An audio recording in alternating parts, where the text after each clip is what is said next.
Welcome to a special Encore episode of the Food Professor Podcast. On this episode of the pod, we present an interview worth a second or perhaps your first listen. Let's hear Sylvain introduces the topic and our guests for one of our favorite and most essential discussions from late spring 2023. All right. For the first time on our podcast, we actually have three special guests, not one. And so we're trying things out, but I think it's worth it because we are tackling a very important issue, aquaculture.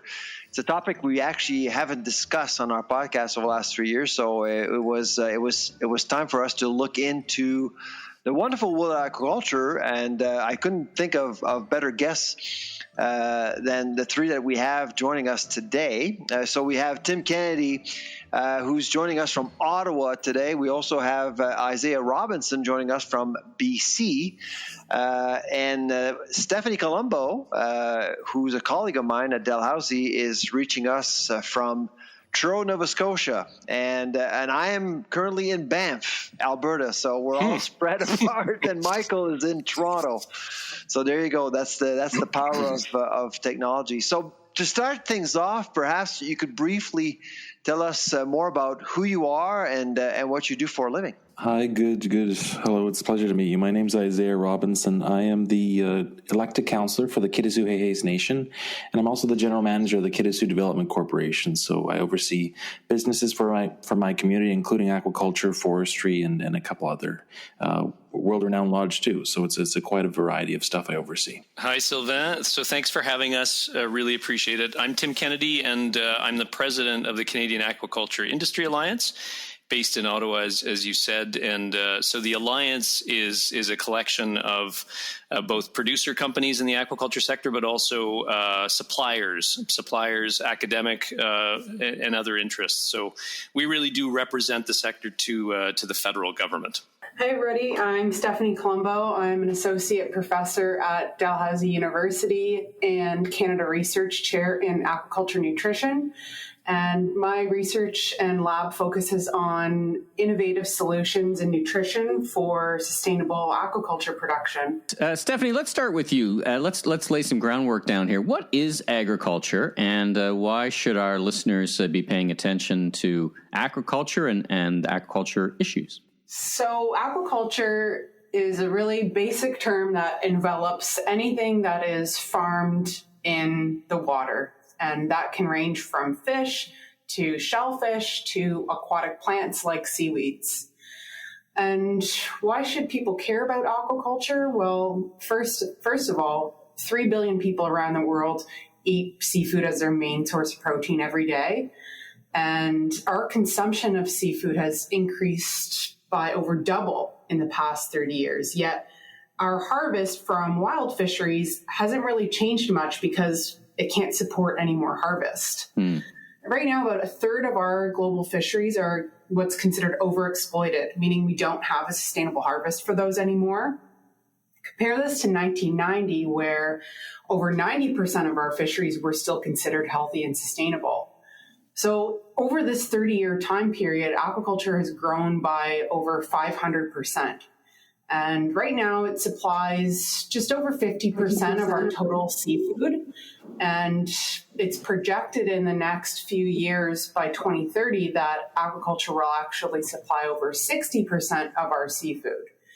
So basically all of this data comes from the United Nations, the Food and Agriculture Organization, and they compile this data every year.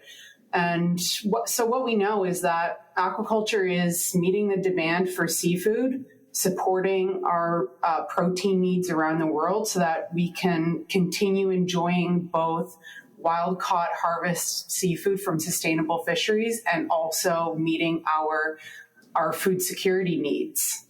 Stephanie, quick follow-up question. How big an industry is it in Canada? What is, give me a size of the economy in Canada. It's $1 billion of industry, and probably Tim can recap those numbers a little bit better than ours.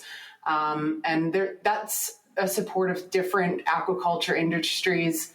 The main one being salmon, of course, followed by trout, other finfish, as well as shellfish such as mussels and farmed oysters.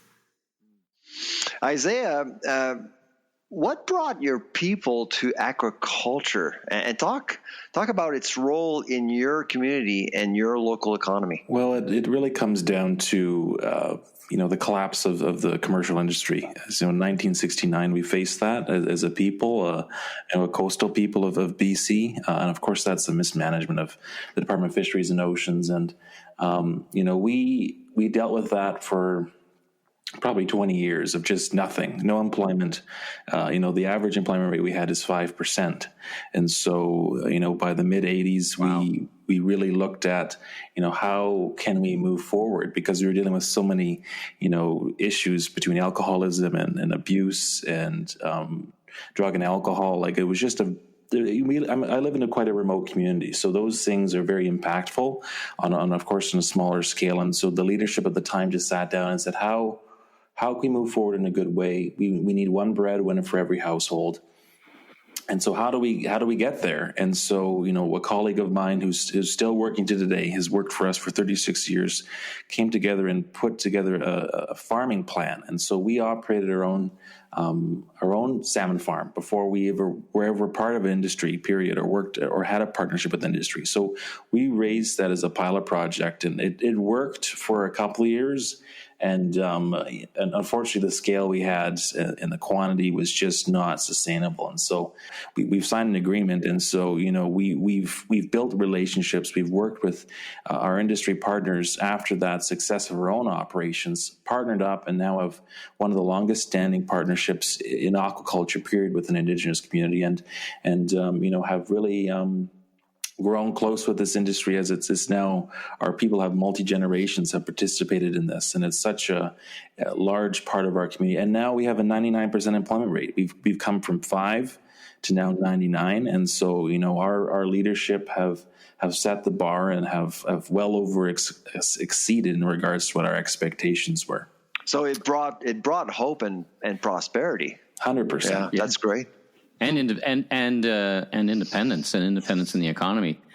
Tim, there's one of the things that brings us here today. I want to learn more about aquaculture and the role of it for Xai'xais and his people on the West Coast. But there seems to be some controversy. As an organization, you're sending letters to the Prime Minister, which I know in the advocacy world is kind of pushing the nuclear button. It's kind of one of those last resort things. What's going on? What's the element that brings us here together to chat about the controversy about what's happening? Yeah, so it's definitely a very challenging time for us in the aquaculture sector.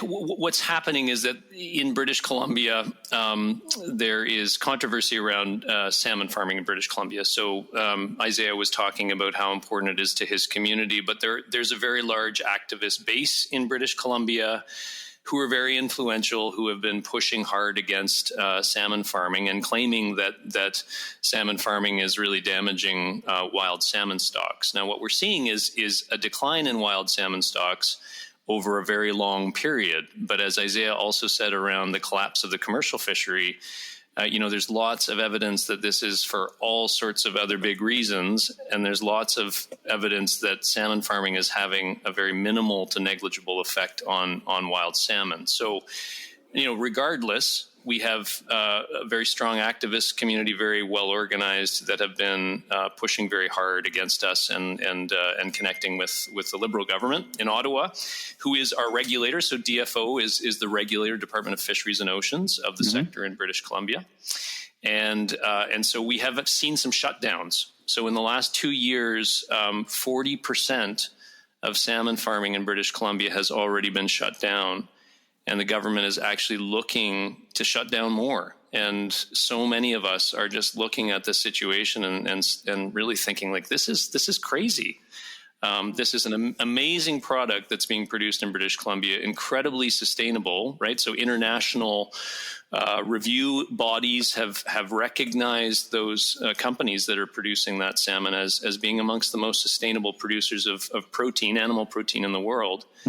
And yet this government is actually moving against them and going against their science and the departmental science advice at the same time. So It's perplexing. We're all feeling like what is going on, and it's a very challenging, obviously, situation for so many who are losing jobs. We're seeing jobs being lost. We're seeing food not being shipped across Canada. People actually finding it very hard to find Canadian raised and especially BC raised salmon in stores. So lots of impacts on consumers as well. Stephanie, step in here. Is there any science on the other side of that argument, so to speak, that says that ending salmon farms will deliver the objective, bring back wild salmon? And then a follow-on point, if you could speak to it, is this happening in other countries around the world, and how are they dealing with it? That's a big question. Tim kind of alluded to a report from that was written by DFO scientists about one of the issues that's being discussed right now is what is the impact of farmed salmon on wild salmon populations, specifically, obviously, Pacific salmon. One of those issues is surrounding sea lice, which is a natural pest of wild and farmed salmon. And so their report basically said that there was no statistical association or significant association between the infestation of sea lice on wild salmon from farmed salmon. Now, there's another side to that, which was written by a number of scientists, Canadian scientists at different universities in Canada, like UBC and U of T, that were against that letter and were questioning the results that were written by the DFO scientists.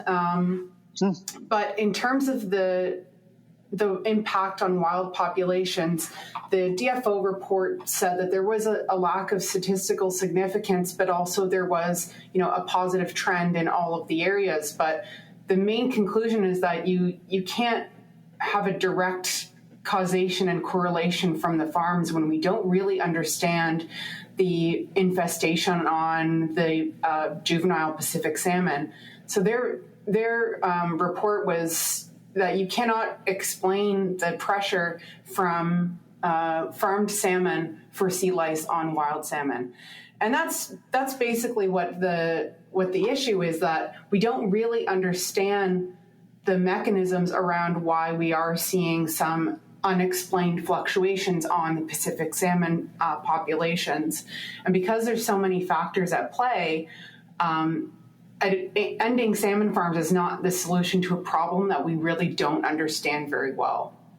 And that's going to take some international coordination to understand what are the issues. One of the big issues that's having an impact on wild salmon is climate change. So removing salmon farms in certain areas is not going to be a single answer to that problem. So a lot more research has to be done before we make those kind of decisions, like removing salmon farms in BC. So this lack of clarity is still influencing policy, I guess. We don't know, but the federal government is still moving against salmon farming. Is that how we should be reading this? If I can respond, it's Tim. Yes, absolutely. They are moving against, or considering moving against further BC salmon farming or production in BC. I just add one thing is that when we look at governments and how they respond to science. Politicians, as we all know, there are very few politicians who are scientists. I'm not a scientist. I'm glad Stephani's on the call.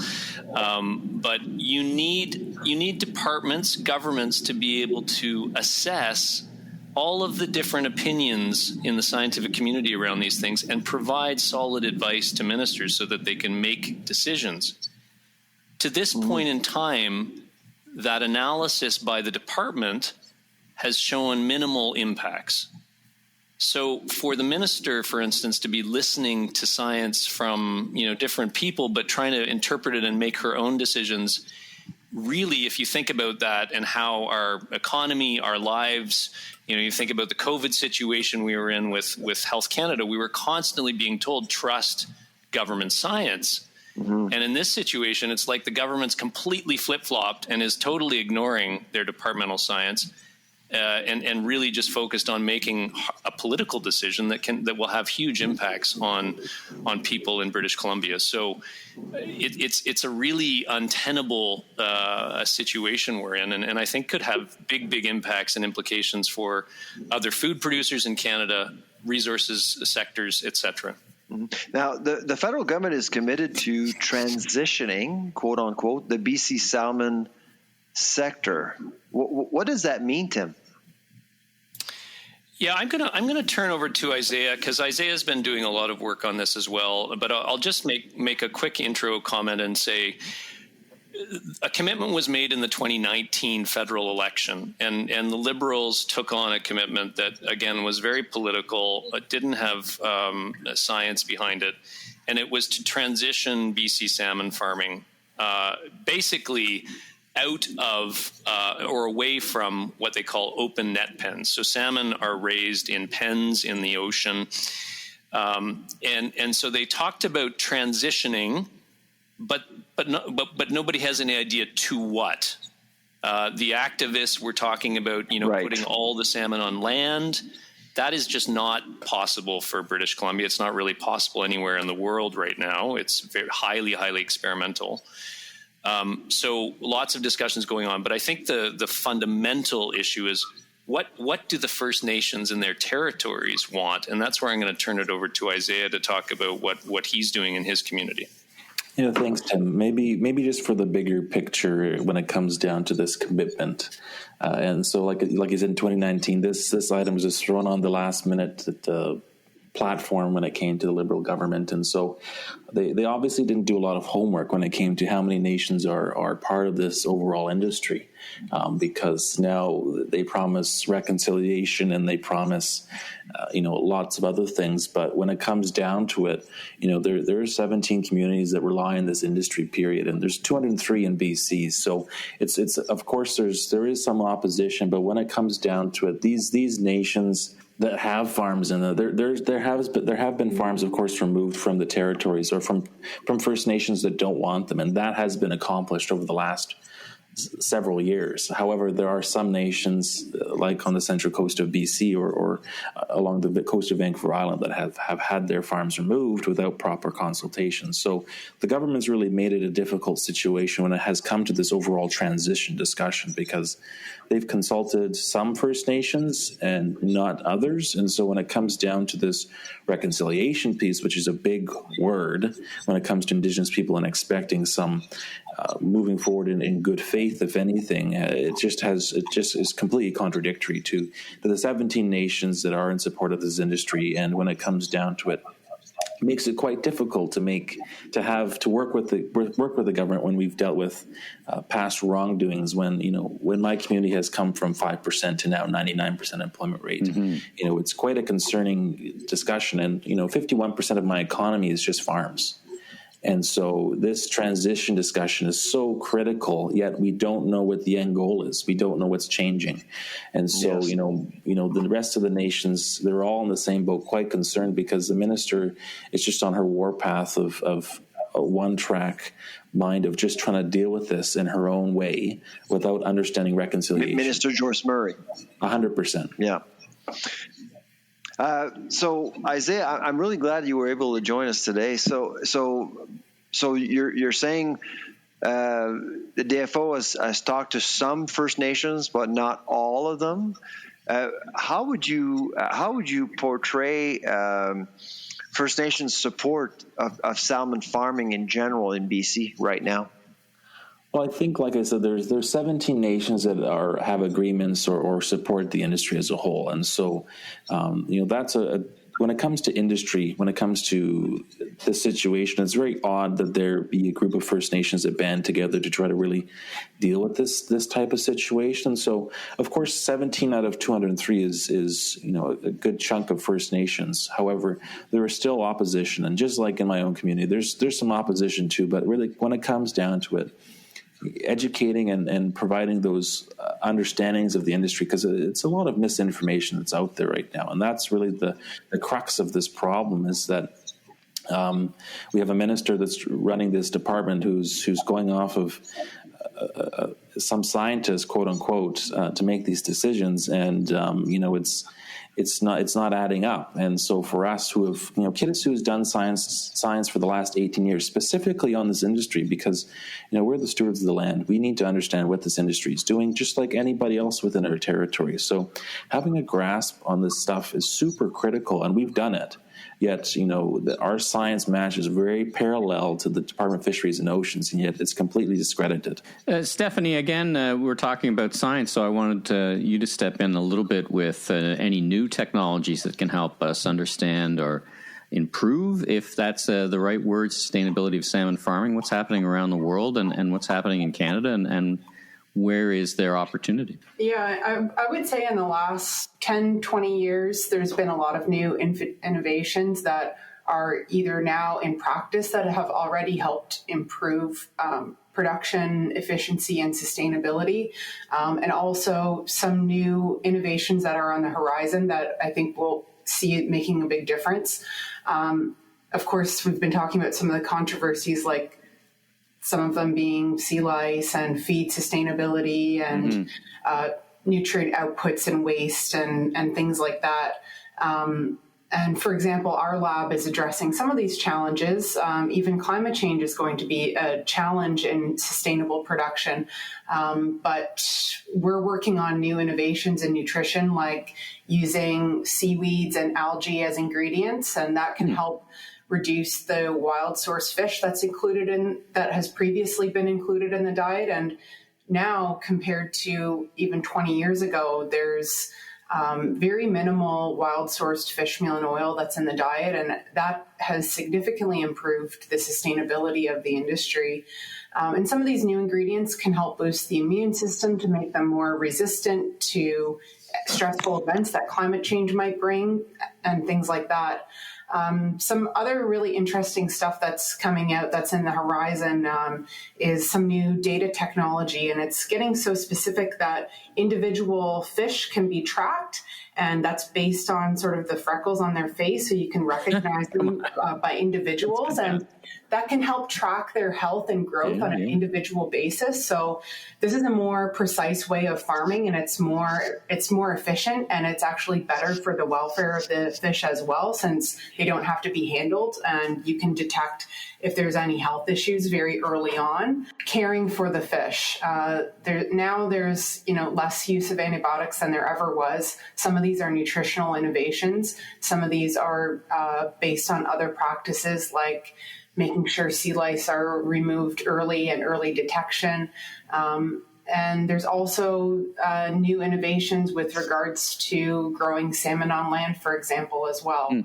So there's a lot of things that have changed over the last few years that have even net pen design. So that has significantly helped prevent escapes that would have happened many years ago, but very much less frequently today than it was a decade ago because of better design. So there is so much innovation that's booming. And I mean, I've been involved in the industry not very long, but I've seen so much happen in a short period of time that's helping with the sustainability and efficiency of production.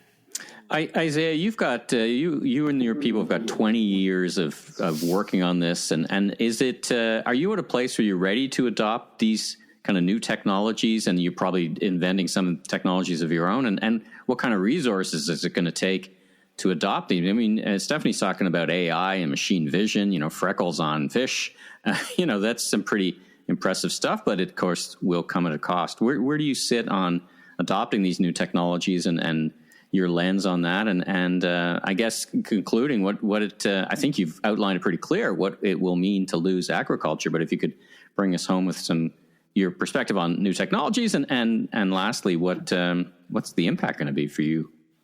Well, when it comes down to these new technologies, our partners have been very progressive in the sense of trying to handle, trying to move forward compared to other industries like forestry who still practice basically the same process of chopping trees down. When it comes down to aquaculture, the evolution is so prevalent and so fast and quick when it has come down to the last 20 years, if anything. I remember as a child going out to the farms and they used to manually feed the fish by hand.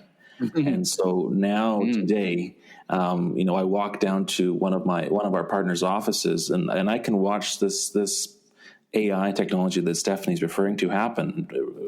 We literally have it already. So the progressiveness of our partners is quite critical. However, these larger scale plans that, Kitasoo is also a very progressive nation when it comes to trying to move forward. We have models and expectations for our partners, and now technology with this new quote unquote transition plan discussion, we have basically no choice but to try to move forward in a more progressive way with our partners. So, this R&D is fantastic. This technology is fantastic. However, the money that's required is extremely large for closed containment or semi-closed or some of these other new stuff that are being chatted about are millions and millions of dollars. So when it comes down to the communities, we're definitely interested. We really would like to proceed it, but the government and of course we in industry are going to have to work together to try to really come to make this stuff come to fruition now that the government has set this path in motion.